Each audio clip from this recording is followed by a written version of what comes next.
The St. Louis Cardinals have been eliminated for a little while now, going on an overall decent run relative to their expectations coming into the year. The Cubs, meanwhile, have already punched their ticket to the postseason, meaning there wasn't a ton of pressure on either squad for today's game.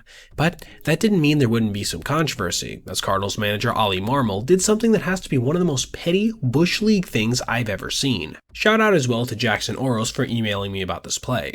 Prior to the contest, Chicago had already been dealt some bad news when they announced that rookie Cade Horton, who had played a huge part in their pitching success, would be going on the 15-day IL with a right rib fracture. This couldn't have put them in the best mood, and they immediately took it out on Cardinal starter Michael McGreevy, who had to watch as Michael Busch launched a leadoff home run, his 33rd of the year, in what has been a very impressive campaign for the lefty. In the top of the next inning, Nico Horner laid out to rob Jordan Walker of a knock, which would really be the only play of note besides a Busch double until the fourth, when Nolan Arenado crushed a center-cut fastball out to left field, tying the game at 1. The Wrigley faithful wouldn't have to wait long, however, for their team to come right back, with Michael crushing his second home run of the game, an opposite field tank to left center field. Seiya Suzuki followed in the next inning with a tank of his own to roughly the same spot, elongating their lead at the time to 3. Back and forth we would go when Walker launched a 2-run long ball of his own that brought the Redbirds within 1 in the 7th. The Cubs offense wouldn't stay down for long though, as in the bottom of that very frame, Busch would answer with his 4th hit of the day. This one an RBI triple to the right center field gap that got past a sliding Jordan, giving his team a little breathing room, and that room would grow even wider when PCA launched his second home run of the series in the following frame, a no-doubter to right field that pushed the score to 7-3.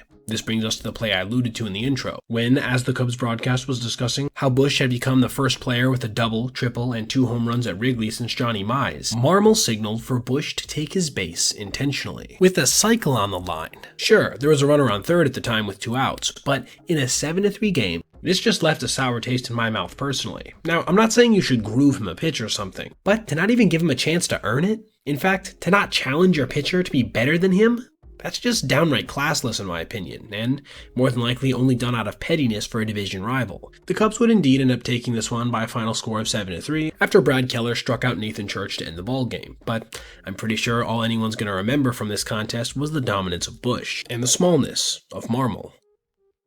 Alright everybody, if you made it this far, I appreciate you watching, and if you did, consider checking out any of these other videos on your screen right now for other content just like this. Also, if you ever see anything you'd like to see me detail in the video, feel free to reach out to my email, basebpoet@gmail.com, and if I end up using your idea, I'll give you a shout out. Thanks for watching. Have a great rest of your day.